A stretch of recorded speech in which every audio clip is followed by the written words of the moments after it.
Bonjour. Alors, Rabbi Yosef, vous me suivez là. Là, Rabbi Yosef, vous allez m'aider. Vous allez m'aider à faire ce cours-là. Si je n'y arrive pas, on recommence demain. D'accord? On a tout le temps. Vous pouvez annuler ce cours si vous voulez. Je vais essayer de vous dire une réponse. Voilà, là, on a posé une question hier. On a dit pour quelle raison on doit sortir du système temps, du système solaire. Quand un homme il a fauté, l'homme il a fauté. Adam Arishon il a fauté. Maintenant, Caïn et Ève, ils ont emmené un sacrifice le 50e jour de la création. Pourquoi? Pour réparer cette faute-là. Ils n'y sont pas arrivés. Ils sont pas arrivés. Ok. Alors, celui qui va y arriver peut-être, c'est Chet. Chet, c'est celui d'où va descendre Moshe Rabbeinu.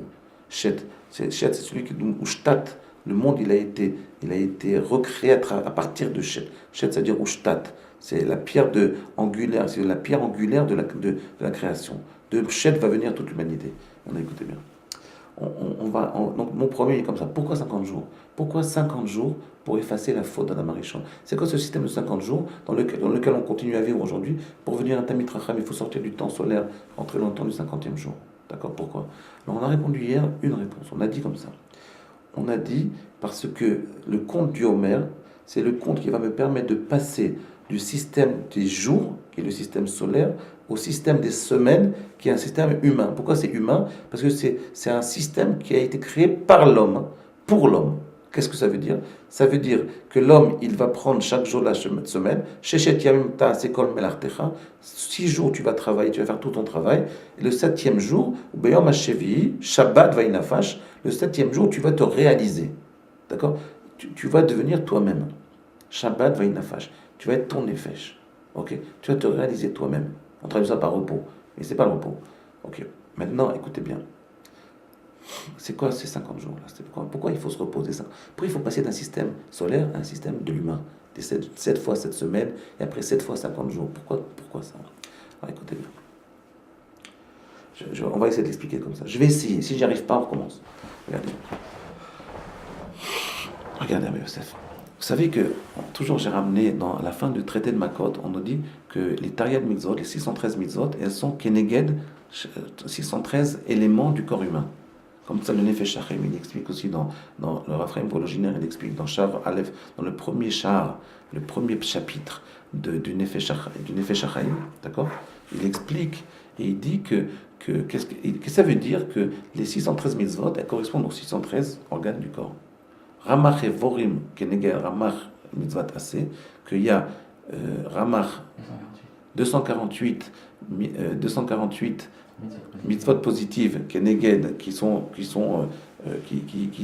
correspondent aux 248 organes qu'on a dans le corps humain, et Shasa Gidim, et Shasa mitzvot lotase, et les 365 nerfs qui correspondent aux mitzvot lotase, aux mitzvot négatives.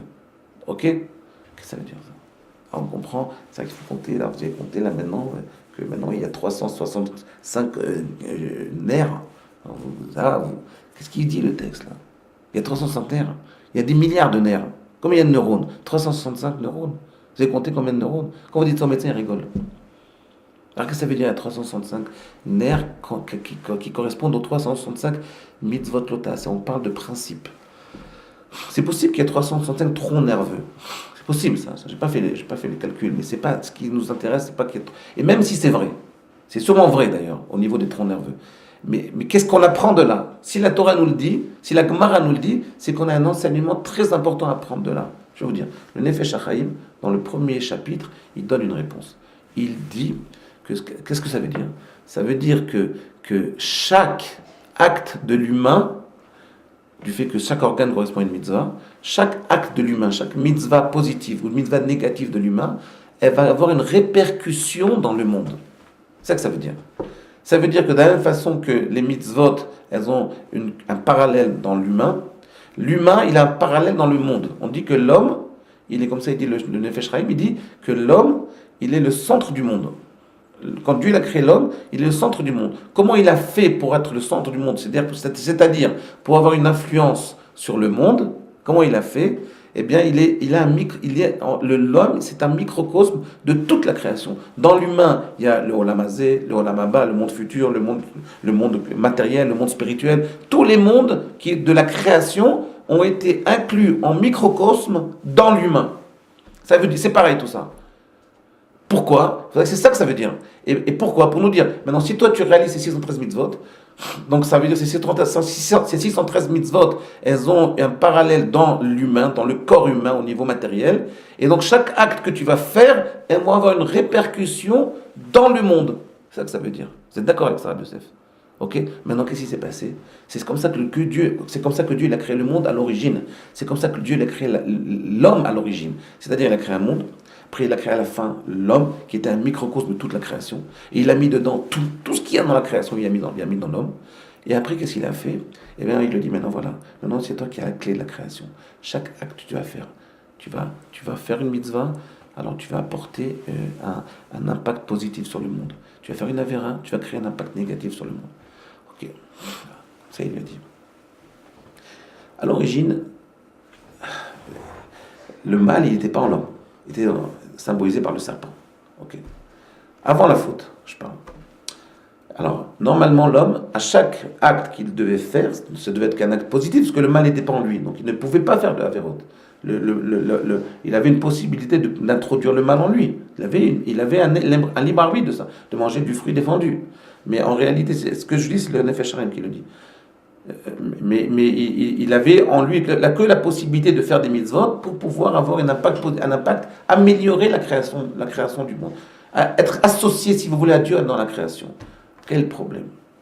Le problème, c'est qu'il y a un bug. Comme ça, vous dites, non? Il y a un bug. Ah, j'ai trouvé ce mot pas mal. Il y a un bug. C'est quoi le bug?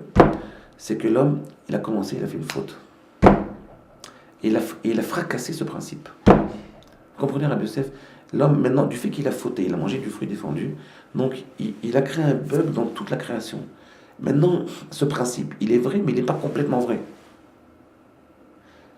Du fait que l'homme, il a fauté, alors il a introduit en lui un virus, si vous voulez, ou il a introduit en lui un principe qui est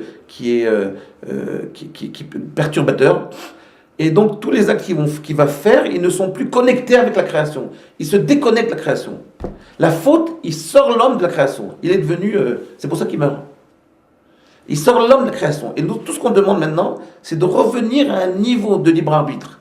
Si vous voulez. C'est-à-dire que quand l'homme, il faute, alors il sort du libre arbitre. Et donc, s'il sort du libre arbitre... Le libre arbitre qu'il avait l'homme avant, c'était de prendre le mal, de faire entrer en lui. Maintenant, quand il l'a fait rentrer en lui, il ne peut plus avoir de libre arbitre. Le mal, il est en lui, maintenant, il est incrusté dans tous les pores de sa peau. Et maintenant, tous les actes qu'il va faire n'ont plus d'impact sur la création. Il ne peut plus agir selon l'ordre, selon le principe qui était le sien, c'est-à-dire d'avoir un impact positif sur la création. Maintenant, il n'a plus d'impact positif sur la création. Pourquoi? Parce qu'il a fauté. Et donc, il ne peut plus agir sur la création. Et maintenant, Dieu, l'homme, il demande comment je vais sortir de cette faute, comment je vais me déconnecter de cette faute. Comment? Rabbi Yosef. Par l'étude de la Torah. Alors, je vous dis en deux mots la réponse, après demain je continue. Par l'étude de la Torah. Maintenant, pour que cette étude de la Torah, l'étude de la Torah en réalité, c'est ce qui va permettre à l'homme, c'est pas les mitzvot qui vont permettre à l'homme de fauter. Vous savez pourquoi? Parce que l'homme, même s'il fait des mitzvot, ces mitzvot n'ont pas d'impact sur la création. Pourquoi? Parce qu'il y a le mal en lui. La seule chose qui va lui permettre de ne plus fauter, d'avoir un impact sur la création, c'est-à-dire de revenir à un état d'avant la faute, c'est l'étude de la Torah. Par l'étude de la Torah, il peut arriver à un niveau d'avant la faute. C'est pour ça que l'étude de la Torah, elle est liée étroitement à un système nouveau qui est 50 jours. Voilà. On a rien compris là, mais c'est pas grave. Demain, on explique ça. À demain.